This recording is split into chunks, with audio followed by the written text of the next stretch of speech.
Matapos muling mag-cruise ang kanilang landas sa katatapos lang na marathon event, hinihiritan ngayon ng mga panay na magsama muli sa isang proyekto sina Barbie Fortesa at David Licauco.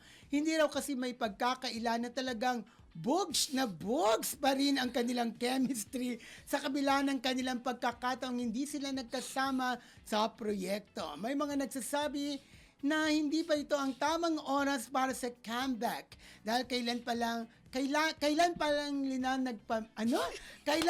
pa nilang magpa-miss. Kailangan pa Paano nilang nila? magpa-miss Mapamiss ng mga sobra-sobra para mas tangkilikin ng publiko. Eh, di ba may kanya-kanya na silang project na ginagawa. Si Barbie po, may with Sharon Cuneta. Di ba? Si David with Jillian Ward, di ba? Correct. Pero ako sa tingin ko, pwede ulit ibalik ang love team. Oo, Di ba? Gusto malakas ko pa rin, sila malakas pa. actually. Kaya lang hindi lang talaga nabibigyan ng ng magandang project pa for now. Mas sinubukan muna yung kanya-kanyang project, 'di ba? Oo, actually marami na Oo. nag-aabang muli sa Oo. kanila. Pero pinaghiwalay muna talaga sila. Yes. For now, malay natin, di ba? Oo. Kasi Magsama muli ang Barda. Pero sana yung next project nila talagang maganda. Drama-dramahan dapat, Drama-drama, di ba? kahit sa movie, sana Oo. magkaroon ng magandang material talaga. True, Yes. true. Di ba sayang love team, medyo naudlot di ba? Nagkaroon na sila ng launching movie. Kaya ang problema, sa pagkakala ko, before, nagkaroon din sila ng misunderstanding, di ba? Nagkaroon ng falling out.